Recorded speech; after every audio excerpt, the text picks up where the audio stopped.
What's up, sports fans? This is the Lucas Ross Sports Channel, and it's time to continue my 2023 college football predictions for the 2023 college football season. Up next, it's the UCLA Bruins, team coming off a pretty good season last year. They went 9-4 overall and 9-3 in the regular season. And this is a team that had a chance to make probably the Pac-12 championship last year.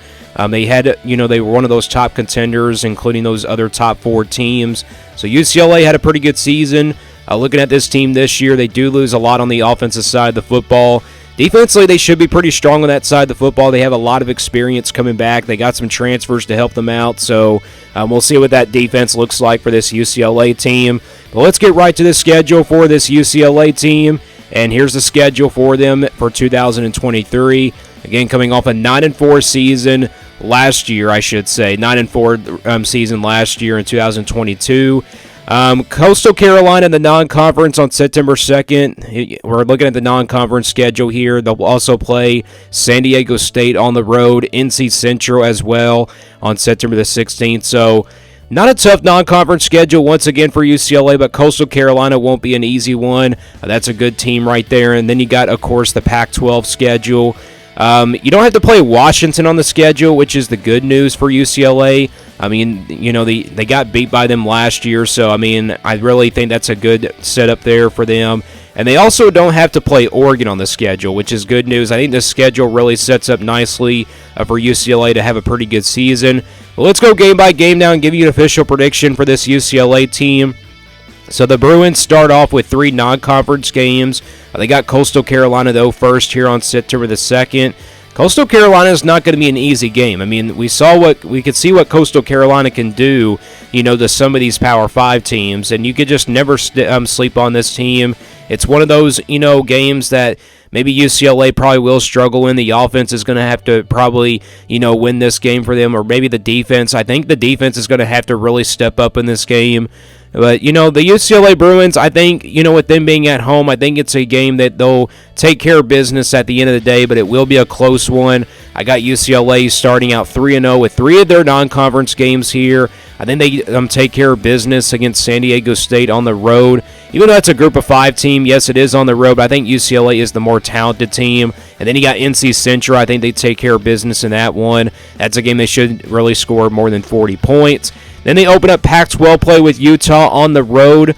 Utah's got a lot of production coming back, including Cam Rising coming back at quarterback. That offense is absolutely loaded, but their schedule is pretty tough. Utah does have a pretty tough schedule, but Utah does have home field advantage in this game. It's one of those revenge games as well for Utah here because UCLA beat them last year. Both teams could be sitting here undefeated by this point. Utah, though, has to play, Baylor as well out of the non-conference, but I think both of these teams could be sitting here undefeated. You never know heading into this game. It's one of those shootout-type games, and I think it comes down to the wire. By the end of the day, home field advantage does play the difference here, and I got Utah defeating UCLA here and giving the Bruins their first loss of the season. And then they play Washington State here on October the 7th. They get a bye week before playing this game, so they get their bye week rather early in the month of September. Washington State's going to be a pretty good team this year. I think people are kind of sleeping on this team. They are absolutely loaded on the offensive side of the football as well. Defensively, that's right where they struggle, but it's another one of those shootout-type games. When you look at this schedule, I think UCLA is going to have a lot of shootouts this upcoming season. It just really comes down to that offense for them. But Washington State, I think a lot of people are kind of sleeping on this team. I think this is a sleeper team in the Pac-12. Like I said, it's kind of similar to the Utah game. It's one of those shootout-type games. But end of the day, it comes down to home field advantage. And with that being said, UCLA, I think, wins this game right here in a close one. So I got UCLA now improving to 4-1. Then it's Oregon State on the road next here on October the 14th. DJ Ogilvy coming over from Clemson. How good of a quarterback is he going to be? I think UCLA will compete in this game. I think it's another one of those games that can go either way, but this one is on the road for UCLA. It's going to be a tough place to play. I think Oregon State is the more talented team here in this game. They have absolutely loaded on that offensive side of the football. They got plenty of talent. With that being said, I think UCLA does lose this game on the road at Oregon State, and I got the Bruins now falling to 4-2. Then Stanford after that on the road. So you got back-to-back road games here with Oregon State and Stanford. Not a tough back-to-back road games. Stanford's kind of in a rebuild mode right now. They lost a lot of production from last season. I really don't expect this team to be all that good. However, it is on the road. Maybe they can give them a scare for the first few minutes, but UCLA I think will pull away in the final 3 quarters of this ball game, and I think UCLA wins that one on the road at Stanford. Then it's Colorado next here on October the 28th. Colorado, a team that you don't want to play maybe in the later part of October and the later part of November. I think this team is going to get better, but really, I'm just not really high on the Buffaloes. I know a lot of people are getting this team hyped because of all the transfers and all the recruiting they brought in, but it's just not there for them. They don't have the talent yet to compete with all the teams in the Pac-12. That being said, I really don't see this game being all that close. Maybe it's close in the first half, but UCLA I think will pull away in the second half. And with that being said, I think the Bruins get a win here over Colorado on October the 28th. And I got UCLA improving to 6-2. They get to the month of November now. They'll play Arizona on the road next here on November the 4th. Really interesting game here for UCLA. They got beat by this Arizona team last year at home, and that was a big shocker to everybody. We did not expect UCLA to lose that game. Maybe if UCLA didn't lose to Arizona last year, they could probably sit there, maybe go into the Pac-12 championship, but Arizona beat them fair and square. Arizona's got a lot of production coming back on the offensive side of the football. The defense is what concerns me about this Arizona team. Like I said, I don't expect them to be all that good this year, but this is the month of November. It's like the times where upsets happen, and I think it's one of these games right here on the road at Arizona. It will be a tough place to play. That being said, 50-50 game for me. When I did my projections earlier in the year, I had Arizona as a slight underdog, but this time I think it's a 50-50 game. With that being said, I'm going to go with the upset here. If UCLA was ranked in the top 25 by this point, I'm going with the upset. I like the Arizona Wildcats in this game to get a win over UCLA. And I got the Bruins now falling to 6-3. Arizona State coming up after that on November the 11th. They're kind of similar to the Stanford game and also Colorado game. It's a rebuild year for Arizona State. They're going to have a new head coach.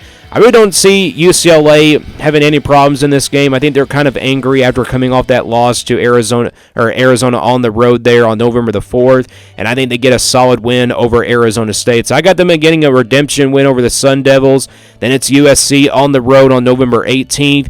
Big game here in the Pac-12, rival game. You never know what can happen between these two teams. What a game it was last year. USC winning it 45-42 at the end. It's one of those games that's just going to come down to the wire. I really like this game every single year when it comes to this game.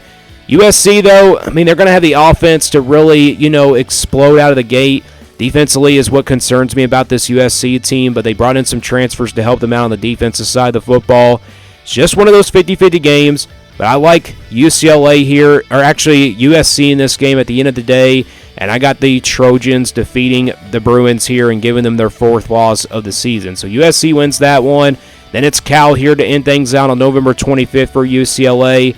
Cal's a team that, is kind of in a rebuild year as well, but the defense is absolutely loaded on that side of the football, but the question is, are they going to have the talent to compete with all these teams in the Pac-12? I really don't think that's going to happen. I think Cal is not going to be a really good team this year. With that being said, I like UCLA big in this game over Cal, and I got UCLA finishing 2023 8-4. So my official prediction for UCLA is 8-4 for this team.